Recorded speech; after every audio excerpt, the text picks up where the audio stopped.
Di sini kami dari kelompok 3 akan mendiskusikan tentang tradisi filsafat pendidikan. Saya Nevilia Vindini, NIM A1D1240073.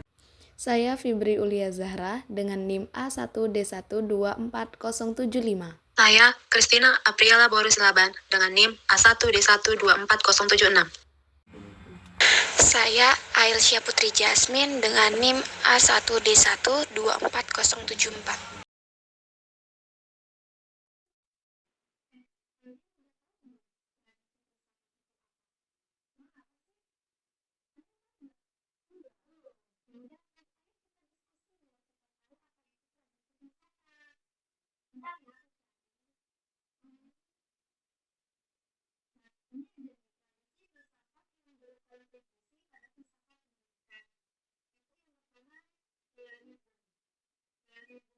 Sebuah pendirian filosofis yang penting memiliki implementasi yang luas dalam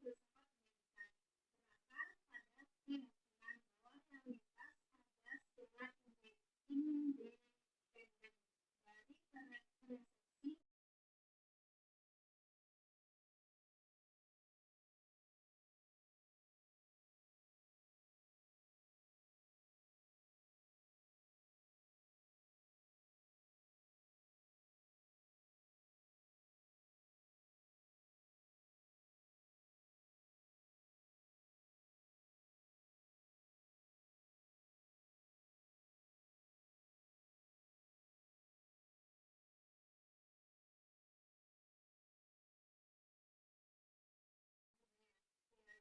persepsi.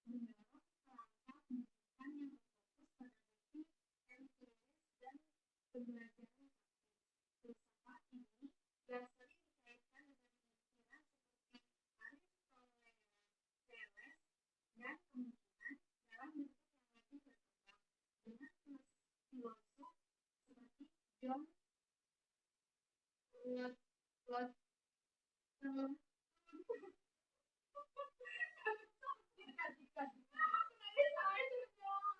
Gak tahu yang bukan telah membentuk cara struktur pendidikan dan merealisasikan pengetahuan faktual dan pembelajaran berdasarkan pengalaman. Berarti kalian ini kayak pengetahuan faktual dan pembelajaran berdasarkan pengalaman. Oh, aku pernah gini-gini.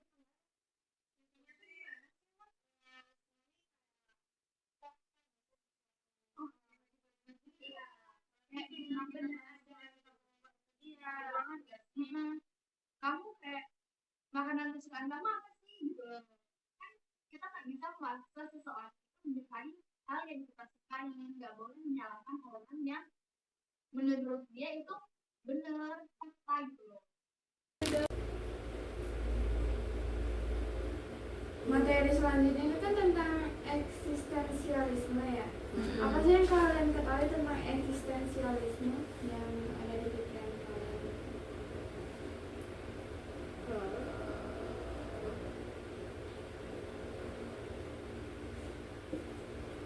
Kalau menurut dari aku ya, eksistensialisme ini pelajaran yang dimana guru itu tidak memberikan pelajaran itu sesuai dengan pengetahuan umum, tapi juga kayak lebih siswanya itu disuruh untuk lebih meneliti lagi, dan jawabannya itu tidak harus monoton gitu. Kayak jawabannya itu tidak harus ini, tapi masih ada lagi jawaban lain yang bisa didapetin. Kayak misalkan 1 tambah 1, 1 kali 1 gitu. Iya. 1 tambah 1, 2 kali 1 Gitu. Oh, kayak yang dibilang bapak itu kemarin, misalnya 3 kali 2 berapa? Iya. 3 tambah 3 gitu ya. Ya cuma 1 jawabannya. Tapi kan kalau misalnya bapak kemarin bilangnya 3 kali 2 sama dengan, nah itu kita baru jawabnya 6 ya gitu. Tapi kan mau dapat 6 itu nggak harus 3 kali 2. Ada 2 tambah. Iya, ada 3 tambah. Ya kayak perjalanan hidup kan. Kalau orang 3 tambah 3 6, kalau kita mungkin pakai rumus lain.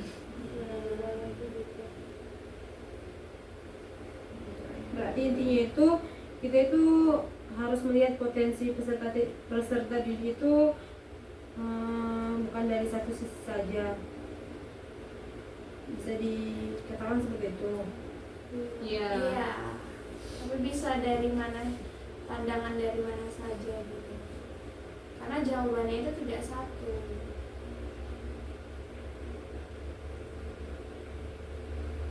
Pandangan orang tuh kan beda-beda. Kayak ini kan kayak apa? Yang di sini ada nih, dalam lingkungan pendidikan. Hal ini berarti mendorong siswa untuk mengejar kepentingan dan hasrat mereka sendiri daripada menyesuaikan diri dengan harapan eksternal. Kayak ekspektasi nggak sesuai realita, nggak sesuai ekspektasi gitu. Jadi kan nggak boleh berubah. Kita harus menyesuaikan diri dengan apa? Kita harus menyesuaikan diri dengan keadaan, nggak Dengan lingkungan. gitu, atau tekanan masyarakat.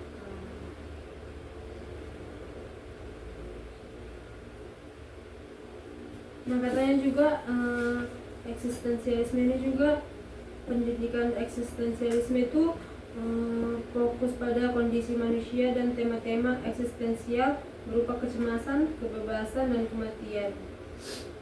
Kita ini katanya tidak segan-segan membahas aspek-aspek kehidupan yang lebih mendalam dan kadang katanya juga meresahkan.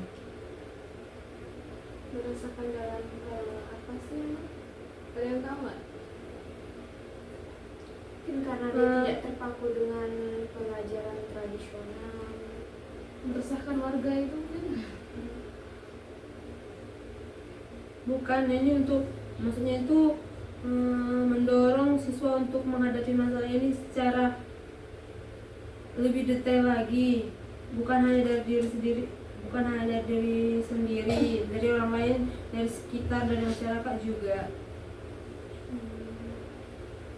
Kalau menurut aku ya.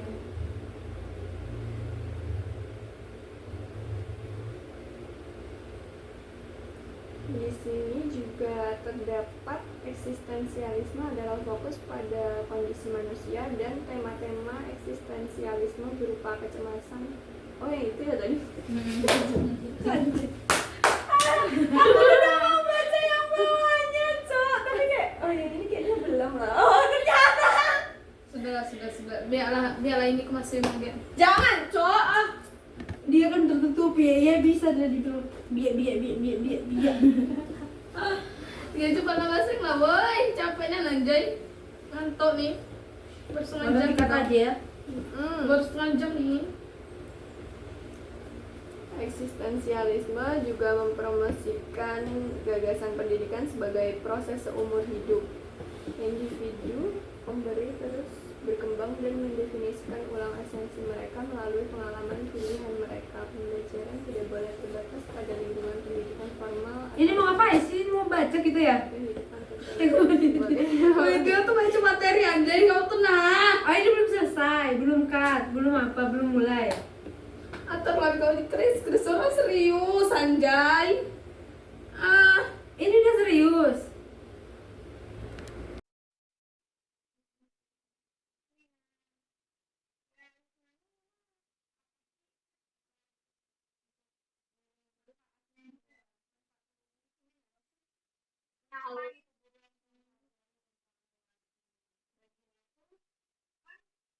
kita besok kita menanyakan pada anak kan, karena kita tahu kita seharusnya kita tanya, nanti kita nggak boleh menyalahkan anak-anak, jangan boleh yang dia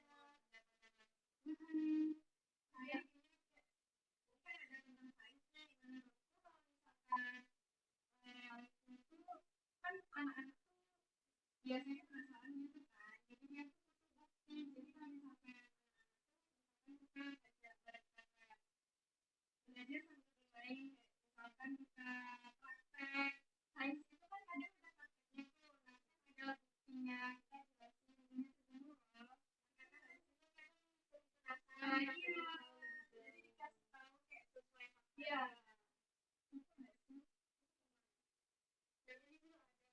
Iya,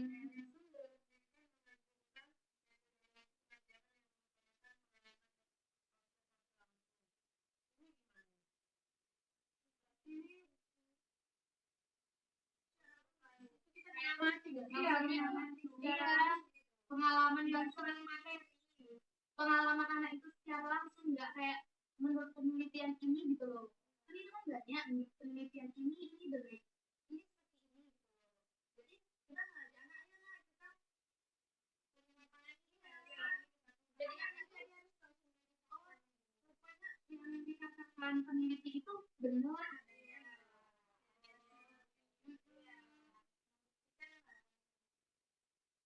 Ini juga fokusnya pada pengembangan keterampilan praktis.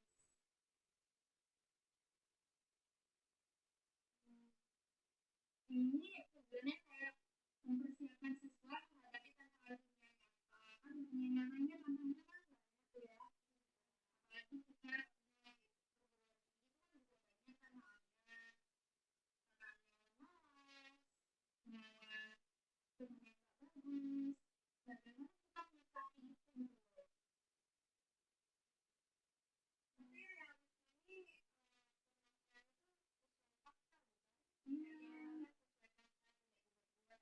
Hmm.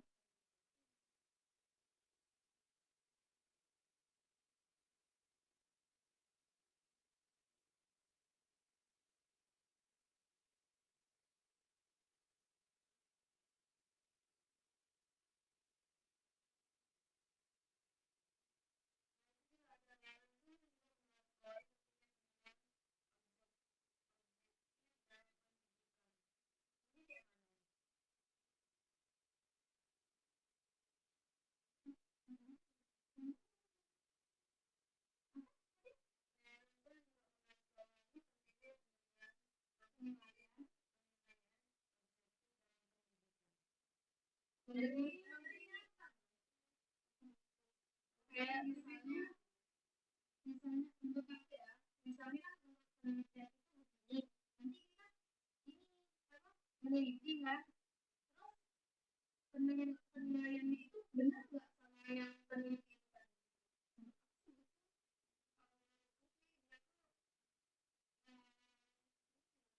Pendapat bahwa penilaian tersebut memberikan ukuran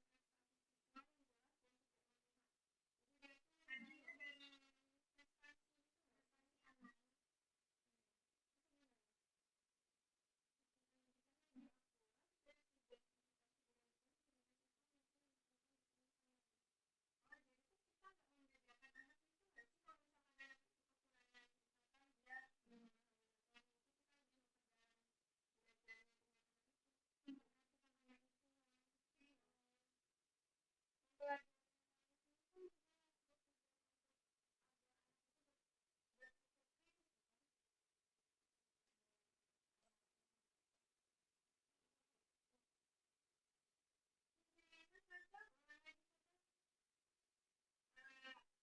dan tidak memihak. Jadi dari prestasi itu prestasi anak.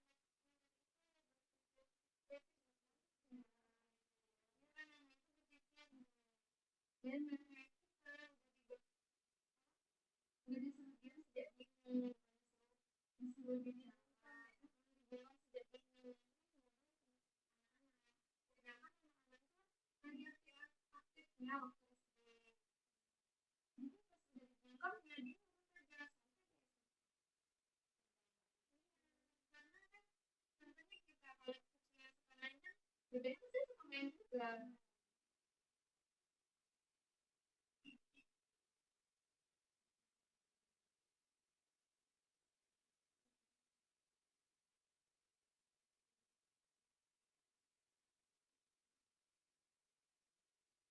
Jadi nggak dibuat-buat anaknya biar ada bukti lapangan.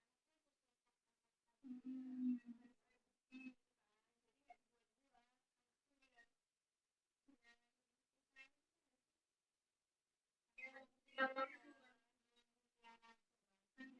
ya meskipun buktinya untuk mengenali dan mengatasi keterbatasannya, prinsip-prinsip realisme tetap menjadi landasan pendidikan yang efektif, menimbulkan pemikiran kritis dan membatasi siswa dengan anak-anak yang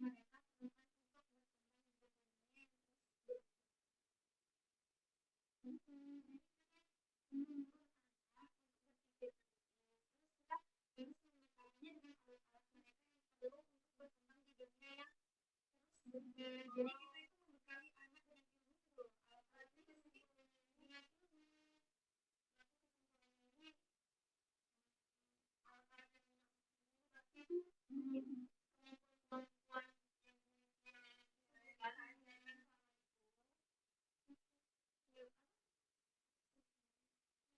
pasti itu kemampuan yang kalian itu berkembang terus kan, nggak kayak gini terus, pasti berubah. Contohnya dulu-dulu kan nggak ada handphone, nggak ada laptop. Sekarang udah ada. Dulu nggak ada robot, sekarang udah ada. Sekarang masih canggih. Jangankan manusia sekarang itu kalau sama robot aja udah ada yang bisa ngatur, robotnya bisa disuruh. Dia tuh bisa berpikir kayak dia tuh mikir mana yang bagus, mana yang enggak untuk dia sendiri. Bisa membedakan itu kan. Ini semua ada berarti idealisme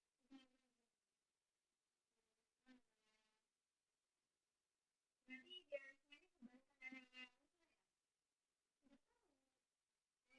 Idealisme yang mana? Saya tahu, coba jelas.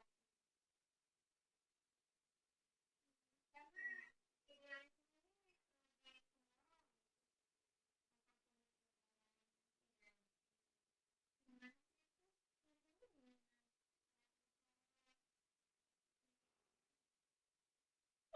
dari semua orang. Gimana sih itu? Contohnya gimana? Baru 10 menit, woy. Banyak yang salah pula. Banyak yang salah.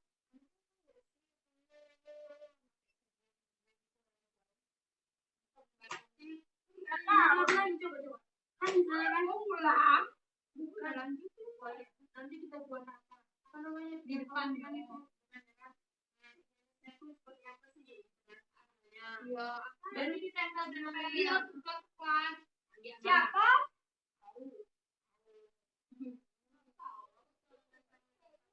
Dia dengan tempel telinganya. Ya kok aktivitas kalian?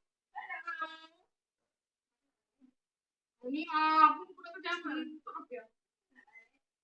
Bang tidur tuh macam mana? Udah panasin gila apa ya? Ya. Idealism tuh kebalik sebenarnya realisme itu cuman kalau idealisme ini lebih ke moral ya, kayak sifat dari anak jadi dari idealisme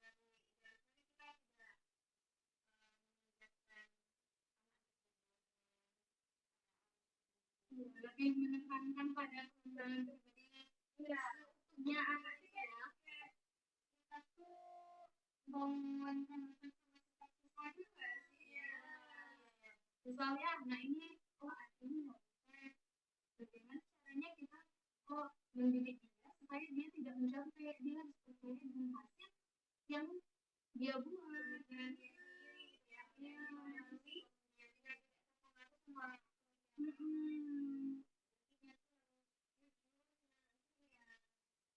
juga harus percaya diri dengan apa yang dia pikirin. Kan ada tuh yang anak-anak tuh kayak nggak percaya aku takut salah jadi aku mengalami aja belum tentu kan jawabannya yang dibaca lebih buruk daripada jawaban dia. Sebenarnya dia nyampe malah 90.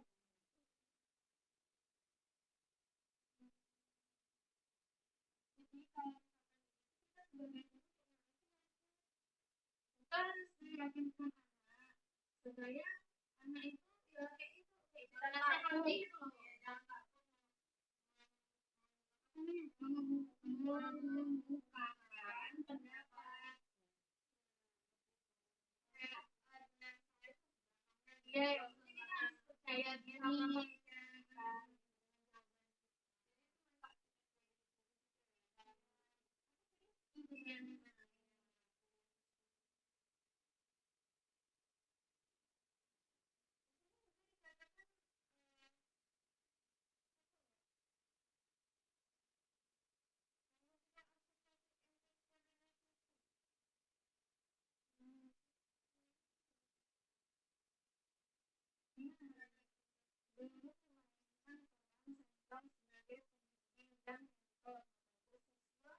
menurut situasi dan pengembangan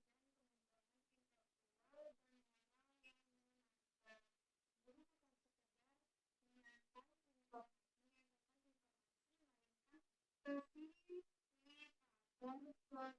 pesan untuk berpikir mendalam dan berpikir. Jadi kan mengingat dibilang guru itu sebagai fasilitator. Nah, fasilitator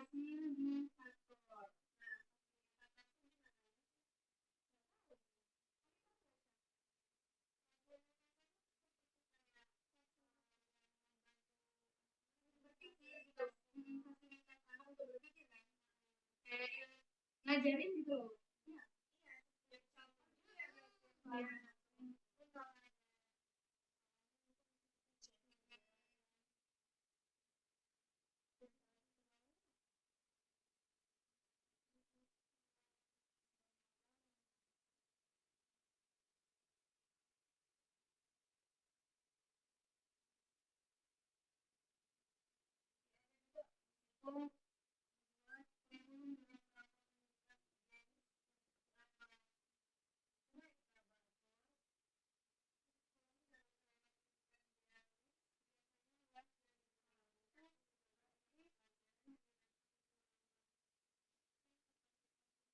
sebelum pokoknya sudah kan dari contohnya yang sekarang 2013 ke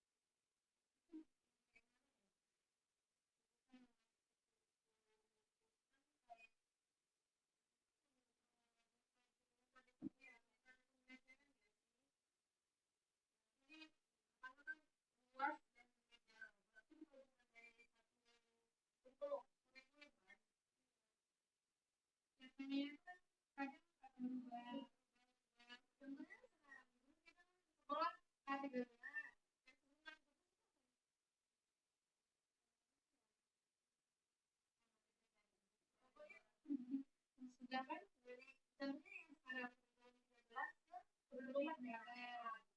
siswa juga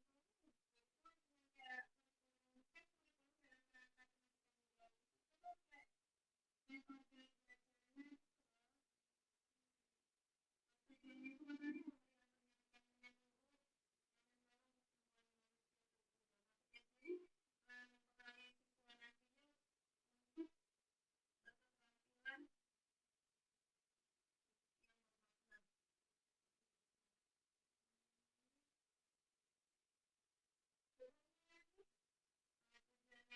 masuk dengan aku sih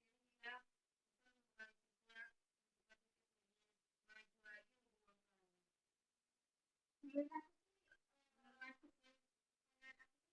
ini dia tuh kayak anak-anak tuh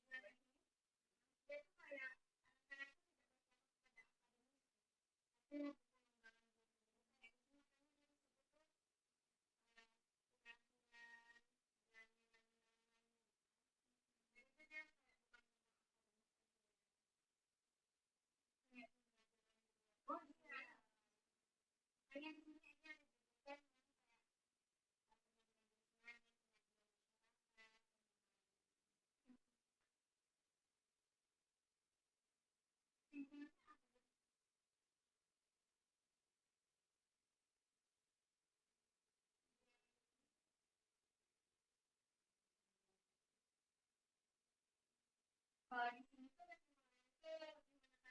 kesimpulannya lebih menekankan fungsinya jalur keyakinan dan nilai-nilai yang berupa menumbuhkan pikiran dan semangat pembelajaran membimbing mereka menuju pemahaman tentang kebenaran dan prinsip universal. Iya, mendukung pembelajaran anak-anak SD itu nggak sih? Kan dia kan masih SD, masih butuh pembimbing. Ya, anak SD ini kan lebih mengerti apa kata gurunya kan lebih mengerti kata gurunya daripada orang tuanya menurut kata gurunya daripada orang tuanya dulu ada beberapa itu kan dibilang sama gurunya itu dibilang bisa pakai baju coklat ya celananya coklat muda kan seharusnya kamu kan bajunya coklat muda dan celananya bukan coklat tua, dan di situ gurunya bilangnya kayak gitu, terus sama dibilang kan sama gurunya terus ibunya salah, mungkin dia lupa kalau celananya yang coklat tua dan itu dia nggak nangis celananya nanti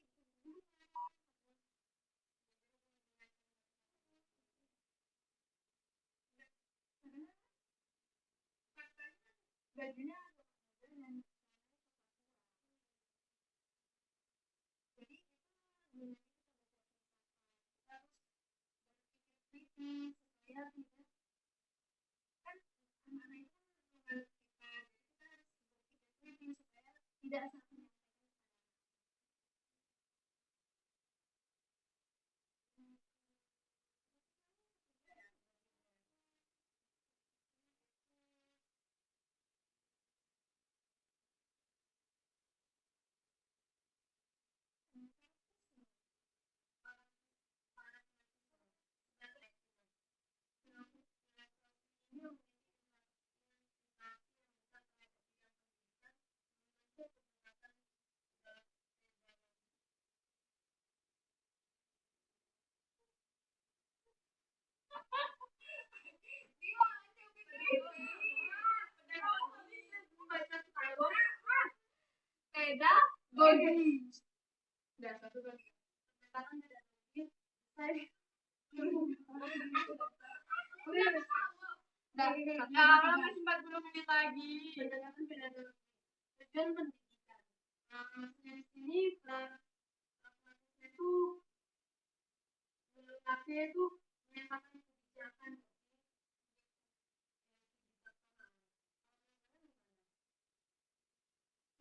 kalau menurut aku ya pembelajaran yang berdasarkan pengalaman dosen ini berpendapat bahwa siswa belajar paling baik melalui pengalaman langsung dan keterlibatan aktif dengan lingkungannya. Ini kayak belajar langsung langsung gitu loh. Kayak langsung praktik anak-anak. Jadi sesuai pengalaman ya kayak gini misalnya. Nanti kita ngajar anak-anak keluar meneliti daun gitu misalnya belajar keluar. Terus nanti pas di kelas kita tanya daun tadi ada daun itu bentuknya seperti apa sih gitu. Daun itu gunanya untuk apa sih gitu. Dan saya tanya intinya itu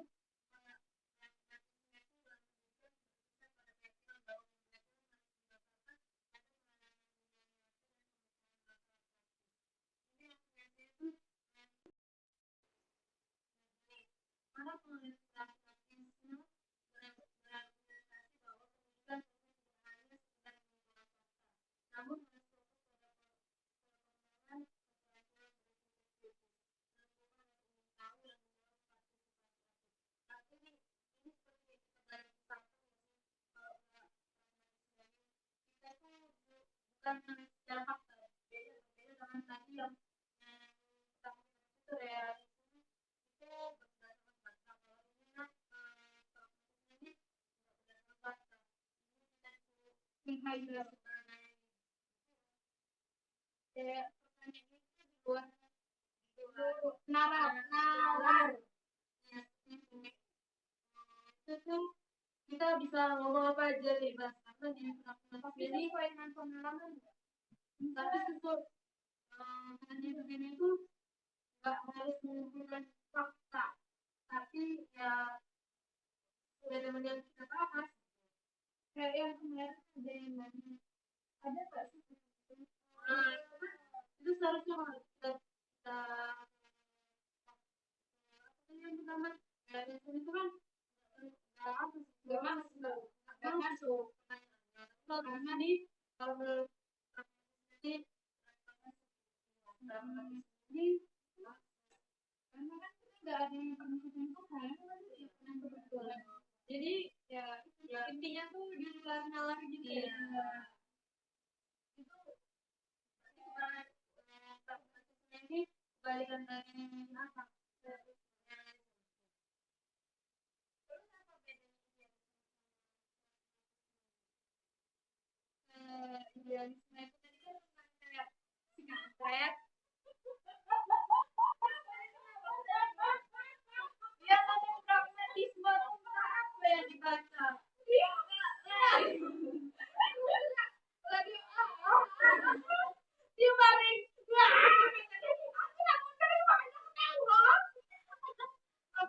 Kalau capek nahan, aku tahan. Aku nih aku tahan.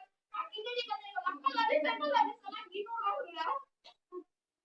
Ya, kirim Mei. Pak, dia ketawa Pak. Di saja bagus.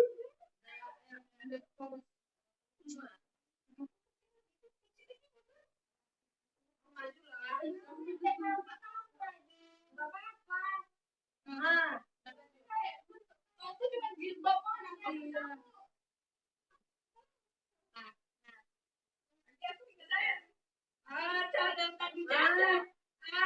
Tapi kita udah lapar. Maju. Jilbabnya tuh kayak gitu duduknya. Laptop kan. Apa perbedaannya? Kalau idealisme tadi kan lebih ke narasi, kalau idealisme itu lebih ke kayak apa sih yang di luarnya sih sesuai fakta. Kalau moral kalau idealisme kan moral, berarti itu berdasarkan nilai-nilai. Jadi ada di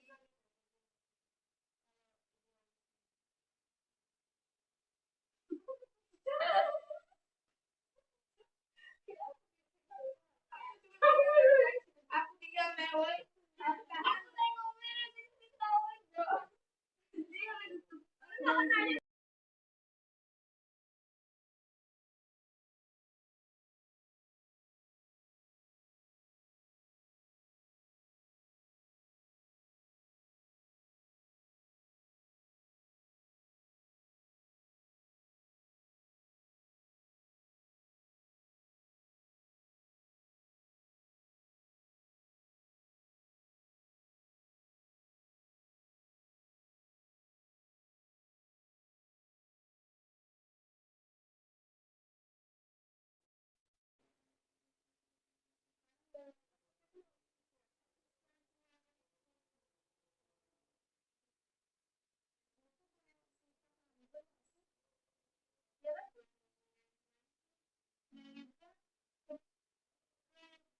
Perkembangan potensi dari peserta didik tidak melihat hanya satu saja.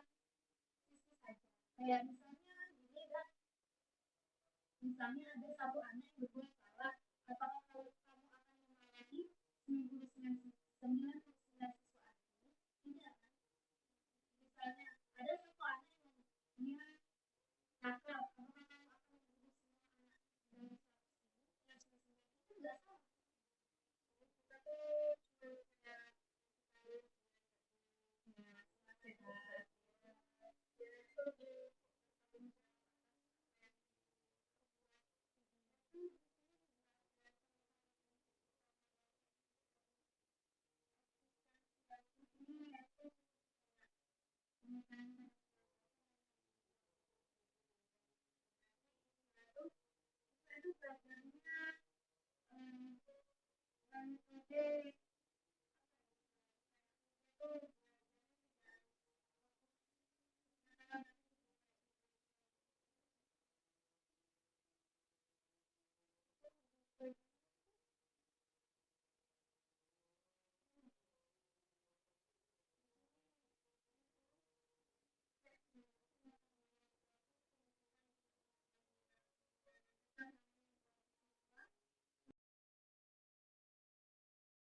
materi selanjutnya itu kan tentang eksistensialisme ya. Apa sih yang kalian ketahui tentang eksistensialisme yang ada di pikiran kalian?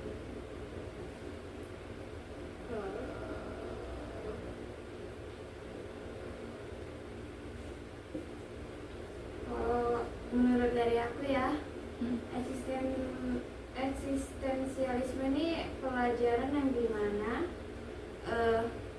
guru itu tidak memberikan pelajaran itu sesuai dengan pengetahuan umum, tapi juga kayak lebih siswanya itu disuruh untuk lebih meneliti lagi, dan jawabannya itu tidak harus monoton gitu.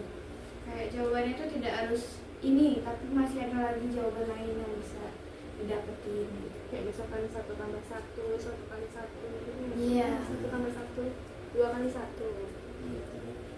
Oh, kayak yang dibilang bapak itu kemarin, misalnya 3 kali 2 berapa? Iya. 3 tambah 3 gitu ya. Gak cuma 1 jawabannya. Tapi kan kalau misalnya bapak kemarin bilangnya 3 kali 2 sama dengan, nah itu kita baru jawabnya 6 ya gitu. Tapi kan mau dapat 6 itu nggak harus 3 kali 2. 2 ada 2 Ada, tambah. iya ada 3 tambah. Ya, 3. kayak perjalanan hidup kan. Kalau orang 3 tambah 3 6, kalau kita mungkin pakai rumus lain. Berarti intinya itu kita itu harus melihat potensi peserta didik itu bukan dari satu sisi saja, bisa dikatakan seperti itu. Iya. Iya. Tapi bisa dari mana, pandangan dari mana saja gitu. Karena jawabannya itu tidak satu.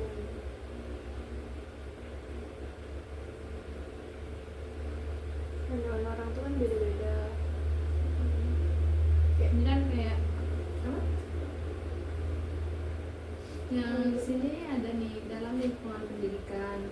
Hal ini berarti mendorong siswa untuk mengejar kepentingan dan hasrat mereka sendiri daripada menyesuaikan diri dengan harapan eksternal. Kayak ekspektasi nggak sesuai realita, nggak sesuai ekspektasi gitu.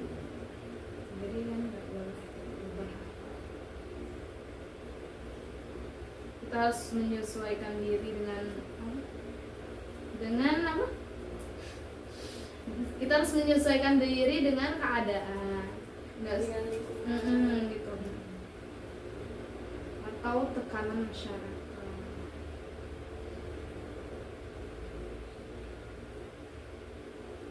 Nah katanya juga eksistensialisme ini juga, pendidikan eksistensialisme itu fokus pada kondisi manusia dan tema-tema eksistensial berupa kecemasan, kebebasan, dan kematian. Kita ini katanya tidak segan-segan membahas aspek-aspek kehidupan yang lebih mendalam, dan kadang katanya juga meresahkan. Merasakan dalam hal apa sih? Kalian tahu nggak? Mungkin karena dia tidak terpaku dengan pelajaran tradisional. Meresahkan warga itu kan? Bukan, ini untuk maksudnya itu mendorong siswa untuk menghadapi masalah ini secara lebih detail lagi, bukan hanya dari diri sendiri, bukan hanya dari diri sendiri, dari orang lain, dari sekitar, dari masyarakat juga. Kalau menurut aku ya.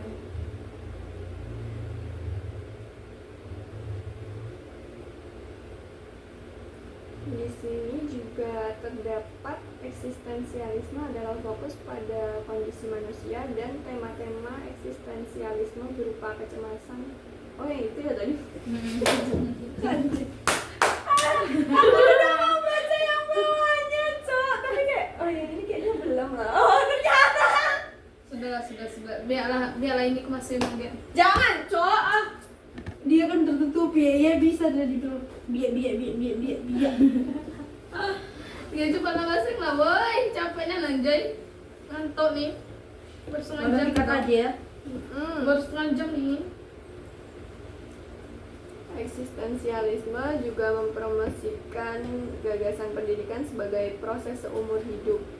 Individu memberi terus berkembang dan mendefinisikan ulang esensi mereka melalui pengalaman pilihan mereka. Pembelajaran tidak boleh terbatas pada lingkungan pendidikan formal. Ini mau ngapain sih? Ini mau baca gitu ya? Pendidikan tertentu sebagai itu tuh baca materi anjay, kamu tenang. Oh ini belum selesai, belum cut, belum apa, belum mulai.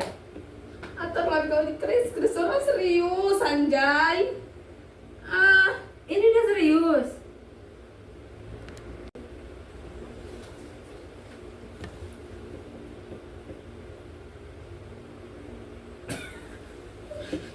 Aku udah ketawa. Hafiz, kenapa?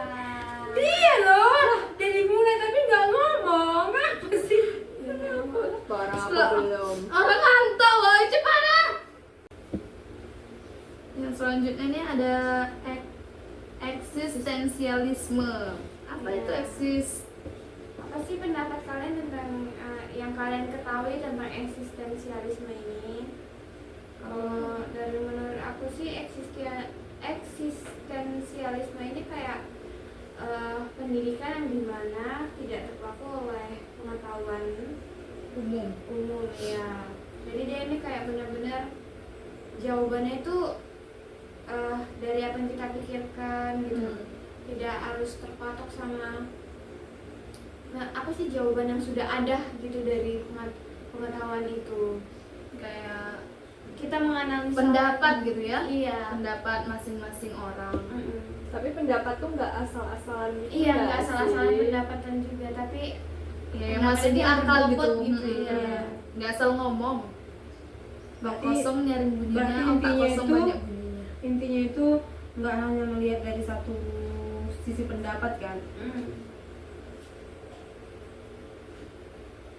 Di sini juga ada dibahas katanya pendidikan eksistensialisme berfokus pada kondisi manusia dan tema-tema eksistensial berupa kecemasan, kebebasan, dan kematian.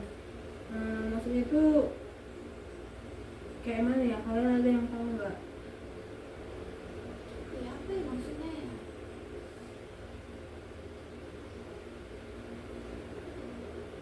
Gini gak sih, kita itu kayak Oh, dia ini di sini kan tertulis dia kayak membahas aspek-aspek kehidupan yang lebih mendalam. Mungkin kecemasan dan kebebasan dan kematian ini kayak dikulik-kulik gitu nggak sih sampai dalam gitu. sampai ke akar-akarnya gitu.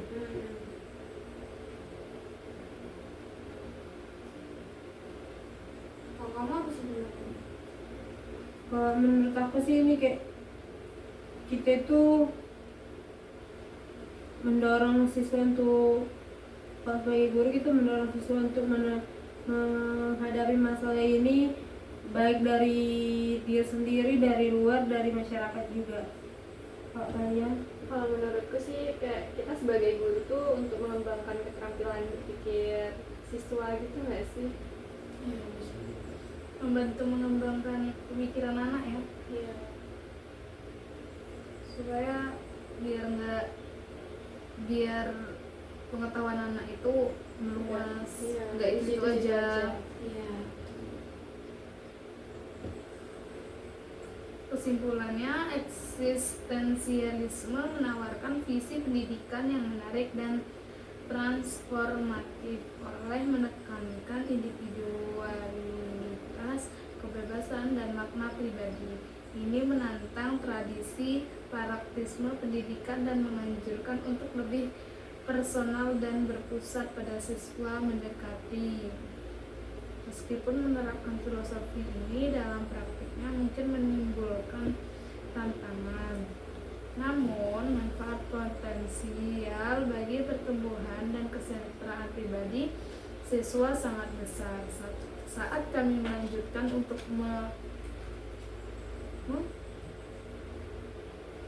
menavigasi kompleksitas dunia modern, ide-ide eksistensialis dapat memberikan manfaat yang berharga, wawasan tentang bagaimana kita dapat menciptakan pengalaman pendidikan yang lebih bermakna dan memuaskan.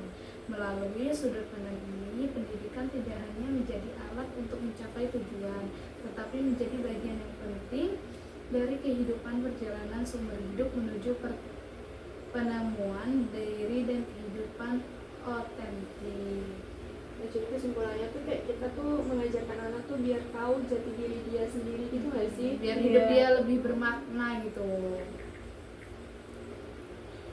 Nah selanjutnya teori kritis. Teori kritis itu yang kayak mana ya? Teori kritis itu Kalau ada tahu nggak? kalau di modul tuh Dia tuh berupaya memahami dan mengkritik masyarakat, budaya, dan politik melalui lensa yang menekankan struktur kekuasaan, ideologi, dan produksi pengetahuan. Kayak kita tuh mengkritik budaya. Apa sih namanya tari sekap sirih gitu? Apa sih asal usulnya? Kan dia menjadi lebih tahu gitu. Sebelumnya dia nggak tahu jadi tahu. Lebih kayak dia mencari gitu. kalau tujuannya tuh untuk mempertanyakan dan membongkar struktur oposisi yang melanggengkan kesenjangan dan ketidakadilan dalam sistem pendidikan. Gimana sih itu tuh? Kayaknya menurut aku sih itu teori kritis ini bertujuan untuk mengubah kondisi sosial yang tidak adil dan mengembangkan kesadaran kritis pada peserta didik tentang ketidakadilan sosial, seperti yang kemarin yang kita bahas dalam ruangan kita tuh.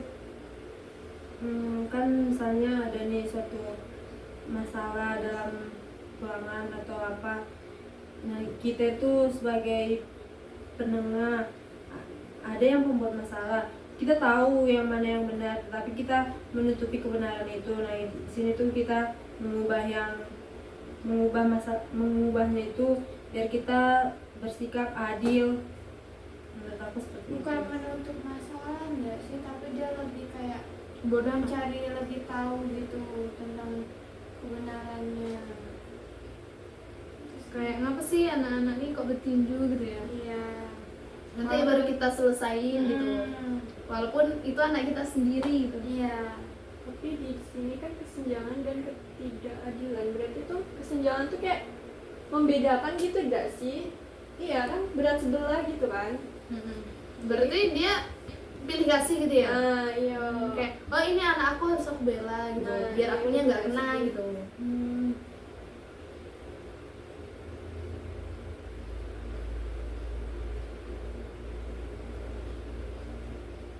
Ini ada juga nih, salah satu prinsip utama teori kritis dalam pendidikan adalah penolakan terhadap model pendidikan perbankan, sebuah konsep yang dipopulerkan oleh pendidikan dan filsuf Brazil Paulo Freire. Dalam model perbankan, siswa dianggap sebagai penerima pengetahuan yang pasif dan disimpan ke dalam diri mereka oleh guru. Pendekatan ini menurut Freire tidak memanusiakan siswa dan menghambat kreativitas dan kesadaran kritis mereka. Berarti dia ini kayak menghambat kreativitas anak gitu. Tidak memanusiakan siswa, kayak dia dikasih itu tadi. Jadi kita sebagai guru nggak boleh kayak gitu nggak sih? Kita tuh harus menyamakan semua, walaupun misalkan anak ada yang kurang memahami, kita harus membantu. Kalau misalnya ada anak kita ya janganlah kita pilih kasih itu anak kita. Kita cari tahu dulu siapa yang salah, siapa yang benar. Kalau misalnya anak kita salah ya kita harus menyalahkan, kita nasihati. Kita Jangan harus adil. jangan pilih kasih sama anak. Bukan tentang punya hubungan darah gitu ya, ada sendiri. Atau dia anak Orang yang- kaya. iya, orang tuanya berkuasa, kita jadi Takut kan mau Takut, menyalahkan ya. anaknya. Ada itu kan guru, dia itu orang tuanya kayak guru juga di situ, terus anaknya ini kan guru nih, terus orang tuanya ibunya ini juga guru gitu, terus anaknya salah, anak-anak murid nggak berani mau mengadukan itu, nggak berani karena dia kan ada kayak ibunya udah lama gitu ngajar di sekolah itu. Iya, ada yang seperti itu. kalau di sekolah aku itu kan beda lagi kok. Guru itu melihat siswanya itu dari gini, ada salah satu siswanya yang pintar nih, terus setiap ada materi atau setiap ada tugas gitu yang selalu dipanggil dan selalu diajar gitu ya siswa yang pintar itu. Nah, kita sebagai guru kelak yang akan datang ya kita jangan seperti itu ya, karena kan kemampuan siswa itu berbeda-beda, nggak semuanya kita mempunyai kemampuan yang ini apa sih ini lah, ketawa ini siapa yang udah ketawa kali lah orang ini orang lagi sudah. Dan udah berapa itu? 10 menit. Matiin dulu. Baru 10 menit. Sebelum kita membaca rangkuman, ada yang mau nambahin nggak? Saya ingin menambahkan tradisi filsafat berkontribusi, pendidikan filsafat. Nah, kontribusinya itu yang pertama itu kan tadi kita bahas tentang realisme. Kontribusi realisme ini yaitu berpendapat bahwa pendidikan harus berakar pada dunia nyata dan menekankan pengajaran yang didasarkan pada fakta dan metode ilmiah. Dengan demikian, pendidikan berfungsi untuk memberikan siswa pengetahuan yang dapat mereka gunakan secara praktis dalam kehidupan sehari-hari dan dalam bidang ilmiah. Yang kedua itu ada itu ide apa? Yang kedua Idealisme. Idealisme itu kontribusi idealisme itu yaitu menekankan pentingnya pendidikan dalam membantu individu atau seseorang mencapai pengetahuan yang lebih tinggi dan nilai-nilai etika. Contohnya, melihat pendidikan sebagai alat untuk mempersiapkan individu untuk kehidupan dalam masyarakat yang adil dan harmonis. Yang ketiga itu ada kontribusi pragmatisme. Kontribusi pragmatisme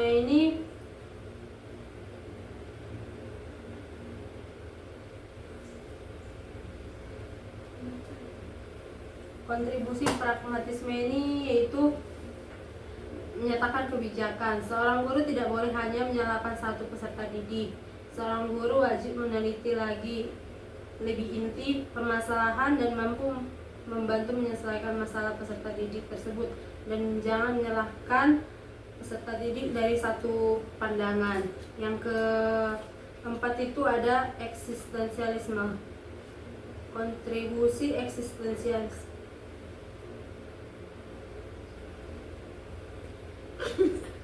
Orang tahu loh.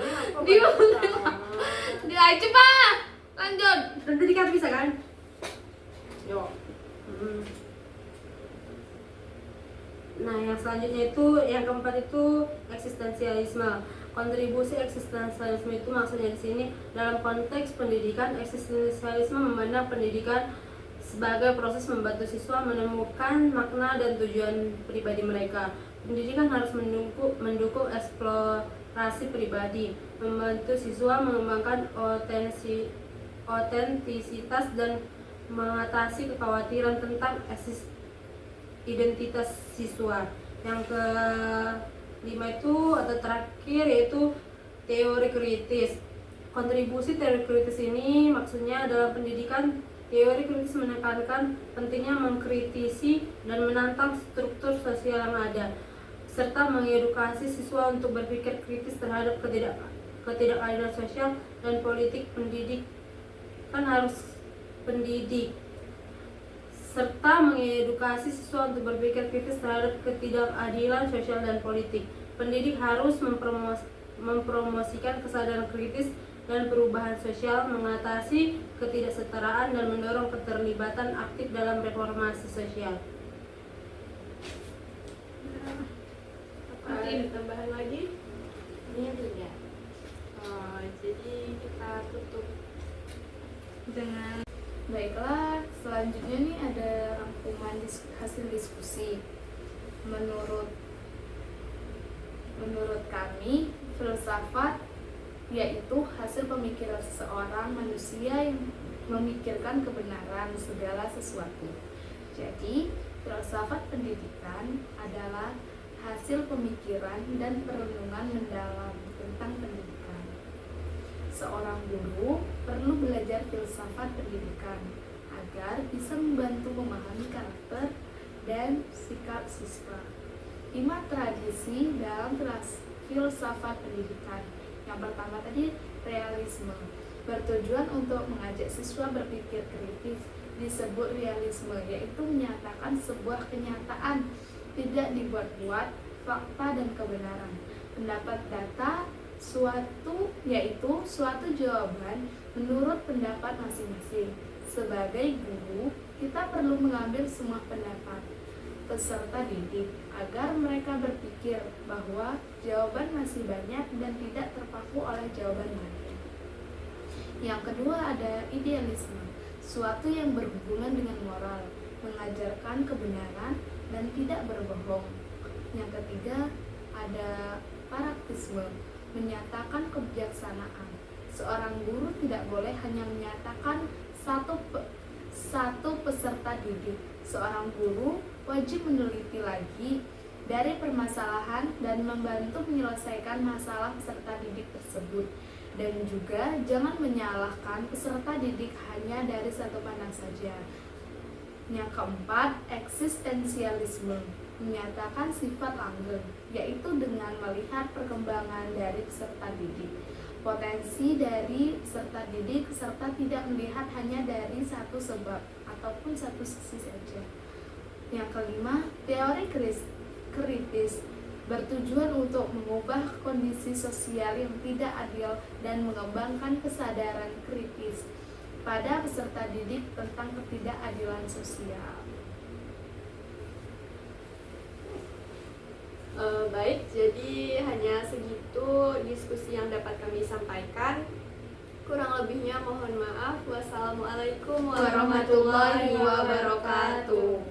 Kalau ada sumur di ladang, boleh kita menumpang mandi. Kalau ada umur yang panjang, boleh kita bertemu lagi di video selanjutnya. Dadah.